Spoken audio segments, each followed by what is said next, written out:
On this vote, the yeas are 219 and the nays are 209. The resolution is adopted. Without objection, the motion to reconsider is laid on the table. The chair announces that pursuant to House Resolution 101, Senate Concurrent Resolution 5 is hereby adopted.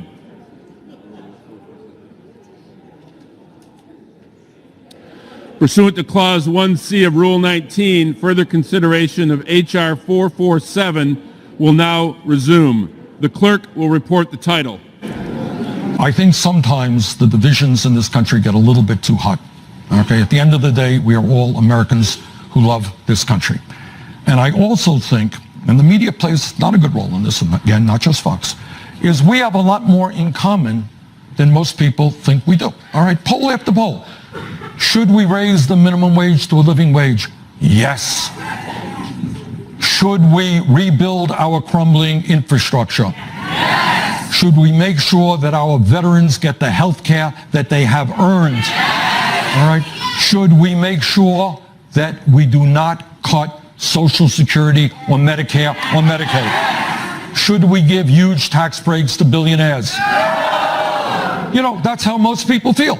This proposal from the Democrats is a prescription for disaster in terms of the economy and in terms of those basic core values and principles of limited government and personal and fiscal responsibility. Meanwhile, we have a president in the White House and Democrats in Congress that are completely oblivious to the frustration the American people are feeling at this moment.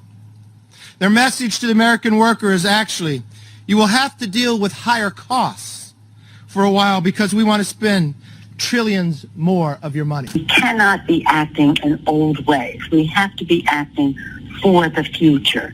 And that's why the reconciliation will be greener and more fair and just with equity. We intend, through the Build Back Better budget, for the people to unleash the clean energy economy, an economy that values workers, that centers environmental justice, and really answers our moral call to action. Ultimately, they will extend it, and they'll raise the limit. I do not think they should suspend the debt limit. It is an important measure to have as a limitation on how much spending happens over time, but they will end up raising it to some capacity. But I think given that, there should be some push for spending restraint, to look at the areas of expenditures that are continuing to grow at a rapid rate and look at a lot of the things that they're using for pandemic relief. I mean, the Biden administration within the first 100 days has called for or has passed $6 trillion of spending. I mean, that's something that should either be stopped now and say, look, we can't do this anymore. We're already running massive deficits as the national debt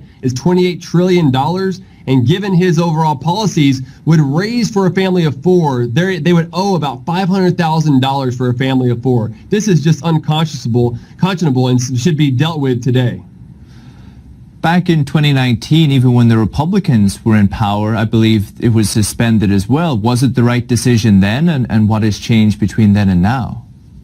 You know, it's a great point. And at that time, 2019, the Democrats were in power in Congress. And this is ultimately something that's got to be looked at of who is passing these bills in Congress.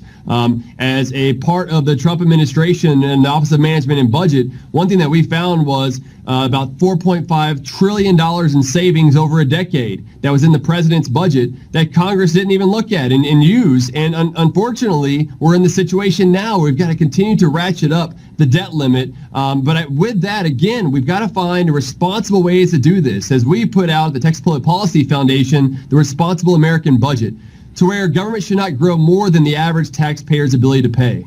Sean, I am disappointed. In my opinion, we Republicans in the Senate keep finding new ways to lose on policy and to lose on politics. Opposing President Biden's infrastructure bill should have been a fat guy layup. It would take me 2 hours to outline its deficiency. I mean, from the bottom of my heart, I mean, it's real swamp stuff. They told us that it was about real infrastructure. It wasn't. Calling this bill an infrastructure bill is like, it's like calling Anthony Weiner a saint. There's more Green New Deal and welfare in this bill than infrastructure. They told us the bill was paid for. It isn't. They told us the bill wouldn't raise taxes. It does. They told us the bill wouldn't contribute to inflation and higher prices. It will. They told us that this bill, if we pass the infrastructure bill, would make it harder to pass President Biden's companion bill, the $4 to $5 trillion tax and spending binge reconciliation act that we're debating right now. It will make it easier to pass that act. As you pointed out, Speaker Pelosi is so excited about the passage of the infrastructure bill, she's thinking about merging the two bills in the House. I'm telling you, the Democrats desperately wanted this infrastructure bill. They wanted it like an axe wants a turkey. All right, the House won't take up that infrastructure bill, the phone I just set on the shelf, until this other budget deal, this $3.5 trillion thing, is done. The framework, basically a list of instructions to all of the committees that will be involved in drafting the budget bill as to what sorts of things need to be in the legislation, and it put a ceiling on how much each of those committees can spend. Another way to think about it, they basically voted to put the train on the tracks, and now they've got to figure out what to fill the train up with. The train can't leave the station until it has its cargo, and right now that cargo hasn't been made, ordered, or delivered. Obviously, there's going to be changes to whatever goes into this bill. There's going to be a negotiation. It's going to be a process. It will probably take longer than people would like, and we'll see where it ends up. But it's not a guarantee, and because the budget bill is not a guarantee, it's not a guarantee that the infrastructure bill that passed the Senate in bipartisan fashion will get a vote in the House, because remember, that's sitting on a shelf and it doesn't come out of timeout until this budget bill gets passed. For the bipartisan infrastructure package, is it contingent upon assurances from moderate Democrats that they will try to weaken the reconciliation package? No.